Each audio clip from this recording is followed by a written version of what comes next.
कल सुबह तक उदयपुर में शांति थी। सब अपने रोजमर्रा के कामकाज में लगे हुए थे, लेकिन अचानक उदयपुर में एक बवाल हुआ और कुछ ही देर में उदयपुर की सड़कों और सिटी पैलेस के अंदर और बाहर हजारों और लाखों की भीड़ जमा हो जाती है। पत्थरबाजी होती है, भीड़ और पुलिस में जमकर हाथापाई और पत्थरबाजी होती है। लेकिन इस बार कोई सांप्रदायिकता या किसी गुट विशेष के लिए उदयपुर में माहौल खराब हुआ नहीं, बल्कि इतिहास के पन्नों ने अपना आप को दोहराया है। ये वही पन्ने हैं जिन्हें हम इतिहास में पढ़ते आए हैं कि तख्त और ताज के लिए न जाने कितने युद्ध हुए, कितने मासूमों का खून बहा, न जाने कितने ही षड्यंत्र रचे गए और कितनी साजिशों के बाद भाई ने भाई के खिलाफ नफरत की तलवार से रिश्तों का खून कर दिया। उदयपुर में भी यही सब देखने को मिल रहा है। लंबे समय बाद महाराणा प्रताप की धरती फिर से आक्रोशित हुई है। हल्दीघाटी के मैदान में फिर से सियासत ने अपनों पर ही हमला किया है। महाराजा प्रताप के समय की याद के साथ उनके वंशजों में लड़ाई खुलकर बाहर आई। राजस्थान में उपचुनाव के नतीजों के बाद एक तस्वीर आ रही है। उदयपुर का मशहूर सिटी पैलेस, अगर आपने देखा होगा, उस सिटी पैलेस के बाहर देर रात तक पत्थरबाजी हो रही है। एक दूसरे की तरफ से जमकर गालियां दी जा रही है और एक तरह से अनकंट्रोल सिचुएशन बन गई थी। हालांकि पुलिस ने थोड़ी देर के वोल्टेज ड्रामे को देखने के बाद स्थिति को कंट्रोल में कर लिया है। यहाँ यह लड़ाई महाराणा प्रताप के वंशजों के परिवार के ही दो सदस्यों में है, जिनमें एक का नाम है लक्ष्यराज सिंह राठौड़ और दूसरे है विश्वराज सिंह मेवाड़। दोनों के बीच में आपस की एक खींचातान रहती है।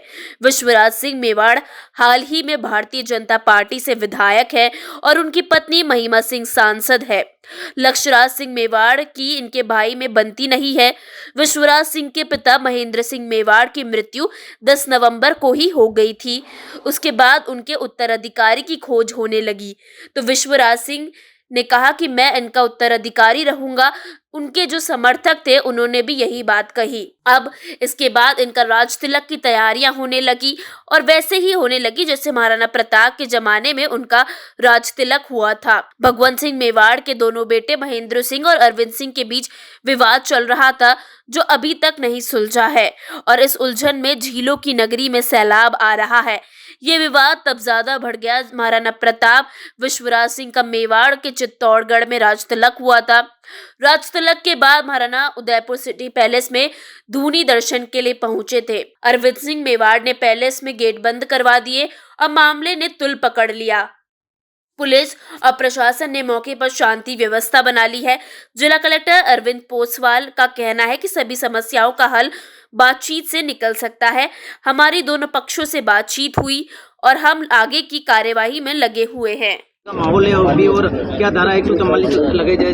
नहीं, अभी आप देखोगे पूरी तरह शहर में शांति बनी हुई है और क्योंकि कल जो पक्षों से बात हुई तो उनसे यही प्रशासन की तरफ से ये आग्रह किया गया था कि जो भी बात हो आपस में बैठ के सहमति बन के समझाइश करके समस्या का समाधान किया जाए। कोई भी पक्ष, दोनों पक्ष इस बात के लिए तो सहमत थे कि कानून व्यवस्था को हाथ में लेके हम कोई भी काम नहीं करेंगे और मुझे पूरा विश्वास है क्योंकि दोनों पक्ष एक जिम्मेदार नागरिक हैं, जिम्मेदार पदों पर है सभी लोग और उसके अतिरिक्त जो प्रशासन और पुलिस को व्यवस्था करनी है वो व्यवस्था कर रखी है।